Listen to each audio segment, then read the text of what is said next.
Ernakulam Kakkanad DLF ഫ്ളാറ്റിൽ കൂട്ടരോഗബാധയുണ്ടായ സംഭവത്തിൽ DMOയുടെ നേതൃത്വത്തിൽ യോഗം ചേരുകയാണ്. റാപ്പിഡ് റെസ്പോൺസ് ടീമും യോഗത്തിൽ പങ്കെടുക്കുന്നുണ്ട്. വിഷയത്തിൽ ജില്ലാ കളക്ടർ DMOയോട് റിപ്പോർട്ട് തേടിയിട്ടുണ്ട്. വിനീത VG കൊച്ചിയിൽ നിന്നുണ്ട് വിവരങ്ങളുമായി. വിനീത, ഇത് നടപടികളുടെ ഭാഗമാണല്ലോ, എന്താണ് വിവരങ്ങൾ?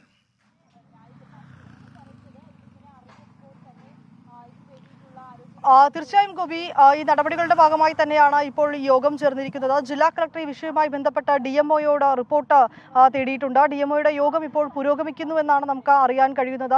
റാപ്പിഡ് റെസ്പോൺസ് ടീമുമായി ചേർന്നുകൊണ്ടാണ് ഈ യോഗം ചേർന്നത്. യോഗത്തിന് ശേഷം റിപ്പോർട്ട് കളക്ടർക്ക് നൽകും. അതിനുശേഷം ഒരു അന്തിമ തീരുമാനത്തിലേക്ക് കാര്യങ്ങൾ എത്തുമെന്നാണ് മനസ്സിലാക്കാൻ കഴിയുന്നത്. ആദ്യഘട്ടത്തിൽ ജൂൺ 15-ന് ഒരു കേസ് മാത്രമാണ് ഇവിടെ ഇത്തരത്തിലേക്ക് റിപ്പോർട്ട് ചെയ്യപ്പെട്ടിട്ടുണ്ടായിരുന്നതെങ്കിലും പിന്നീട് നിരവധി കേസുകൾ, അതായത് ഇപ്പോൾ നമുക്ക് ഇപ്പോൾ ലഭ്യമായിരിക്കുന്ന കണക്കനുസരിച്ച് ഏതാണ്ട് 300-ലധികം ആളുകൾക്ക് രോഗബാധയുണ്ടായെന്നാണ് നമുക്ക് ലഭ്യമായിരിക്കുന്ന കണക്കുകൾ. പക്ഷേ അതേസമയം ഈ ഫ്ളാറ്റിലുള്ള ആളുകൾ പറയുന്നത് 300 അല്ല, അത് ഏതാണ്ട് 500-ലധികം ആളുകൾക്ക് രോഗബാധയുണ്ടായെന്നാണ് അവർ പറയുന്നത്. പ്രായമായവർ, കുട്ടികൾ, മറ്റ് അസുഖങ്ങളുള്ളവർ എന്നിങ്ങനെ വിവിധ ആളുകൾക്കാണ് ഈ ഛർദിയും വയറിളക്കവും ഒക്കെ ഉണ്ടായിരിക്കുന്നത്. അവർ പലരും ഇപ്പോൾ ആശുപത്രികളിൽ ചികിത്സയിൽ തന്നെയാണ്. ഏതാണ്ട് 15 ടവറുകളിലായി 1268 ഫ്ളാറ്റുകളാണുള്ളത്. 5000-ലധികം താമസക്കാരുണ്ട് ഇവിടെ.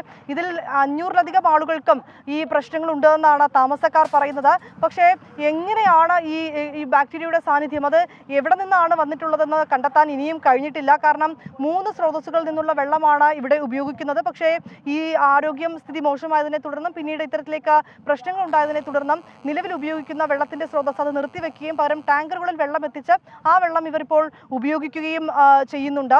ഇപ്പോൾ തൃക്കാക്കര MLA ഉമാ തോമസ് സ്ഥലത്തെത്തിയിട്ടുണ്ട്. അവരിവിടെയുള്ള ആളുകളുമൊക്കെയായി സംസാരിക്കുകയാണ്. ഒപ്പം തന്നെ ഇതിനോടകം തന്നെ നഗരസഭാ ചെയർപേഴ്സണും എത്തിയിട്ടുണ്ട്. അവരും ഈ ആളുകളുമൊക്കെയായി സംസാരിക്കുന്നുണ്ട്.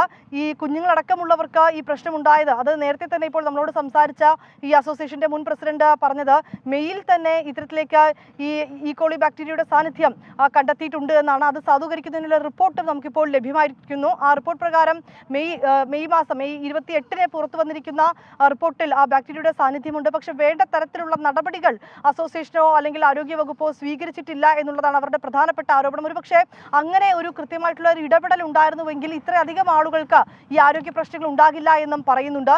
ഈ കാര്യത്തിലാണ് ഇപ്പോൾ കളക്ടർ നേരിട്ട് റിപ്പോർട്ട് ആവശ്യപ്പെട്ടിരിക്കുന്നത്. ഇന്ന് ഉച്ചയോടുകൂടി തന്നെ DMO ഈ റിപ്പോർട്ട് കളക്ടർക്ക് കൈമാറിയേക്കും. ഗോപി, വിനീത, അവിടെ ഇപ്പോൾ മെഡിക്കൽ ക്യാമ്പ് നടക്കുകയാണല്ലോ. ഇപ്പോൾ നേരത്തെ അവിടുത്തെ ഒരു താമസക്കാരൻ പറഞ്ഞത് ഏതാണ്ട് 400-500ഓളം പേർക്ക് രോഗബാധ ഉണ്ടായിട്ടുണ്ട് എന്നാണ്. ഇപ്പോൾ ഈ രോഗബാധയുള്ളവരുടെ ആരോഗ്യസ്ഥിതി ഇപ്പോൾ എങ്ങനെയുണ്ട്? അവിടെ മെഡിക്കൽ ക്യാമ്പ് പുരോഗമിക്കുകയാണോ?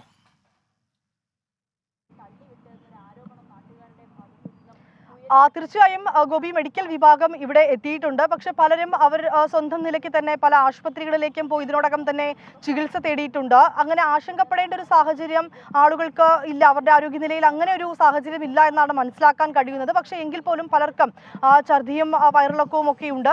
ഇതിനെ തുടർന്നാണ് ആളുകൾ അവർ സ്വമേധയാ തന്നെ മറ്റ് ആശുപത്രികളിലേക്കൊക്കെ പോയി ചികിത്സ തേടിയിരിക്കുന്നത്. ഏതെങ്കിലും ഘട്ടത്തിൽ ഇവർക്ക് എന്തെങ്കിലും മെഡിക്കൽ സഹായമോ എന്തെങ്കിലും സേവനമോ ആവശ്യമെങ്കിൽ അത് നൽകുന്നതിന് മറ്റുമുള്ള ക്രമീകരണം ഇവിടെ ഏർപ്പെടുത്തിയിട്ടുണ്ട്. ഒപ്പം തന്നെ അവരുടെ ആരോഗ്യനിലയൊക്കെ തന്നെ കൃത്യമായി പരിശോധിച്ചും വരുന്നു. ഇന്നലെ ഈ മെഡിക്കൽ വിഭാഗം ഇവിടെ എത്തി വേണ്ട രീതിയിലുള്ള ആളുകളുമൊക്കെയായി സംസാരിച്ച് അവർക്ക് ആവശ്യമായിട്ടുള്ള സജ്ജീകരണങ്ങളൊക്കെ തന്നെ നൽകിയിട്ടും ഉണ്ടായിരുന്നു. ആ മെഡിക്കൽ ടീം അവരിപ്പോഴും ഇവിടെ തുടരുക തന്നെയാണ്.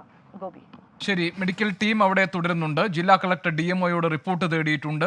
കാക്കനാട് DLF ഫ്ളാറ്റിലെ താമസക്കാർക്ക് കൂട്ടത്തോടെ രോഗബാധ ഉണ്ടായ സാഹചര്യത്തിലാണ് ഈ നടപടികളൊക്കെ. വിനീത VG ആണ് വിവരങ്ങൾ നൽകിയത് സ്ഥലത്ത് നിന്ന്.